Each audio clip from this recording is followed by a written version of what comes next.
விஜய் அண்ணாவை பார்க்கறதுக்காக வந்திருக்கோம். அண்ணனுக்காக 1.5 வருஷமா கஷ்டப்பட்டிருக்கோம். இன்னும் 8 மாச காலம் கஷ்டப்பட்டு அண்ணனை சிஎம் ஆக்குறது தான் எங்களோட ஒரே நோக்கம். இங்க இருக்கிற எல்லாருமே அண்ணனுக்காக ரொம்ப கஷ்டப்பட்டிருக்காங்க, உழைச்சிருக்காங்க. அண்ணனை சிஎம்மா பார்க்கறது மட்டுமே எங்களோட ஒரே குறிக்கோள், ஒரே நோக்கம். விஜய் வராருன்னு கேள்விப்பட்டு விஜய் பார்க்கறதுக்காக வந்திருக்கோம். ஃபேமிலியா வந்திருக்கோம். நாங்க எல்லாமே விஜயோட ஃபேன்ஸ்னு சொல்ல முடியாது, தீவிர விஜயோட லவர்ஸ்ன்னு சொல்லலாம். வந்திருக்கோம்.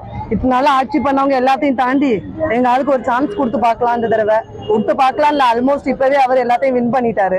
வின் பண்ணினதுனால சுத்தி உள்ளவங்க எல்லாரும் ரொம்ப பயந்து நடுங்கிட்டு இருக்காங்க.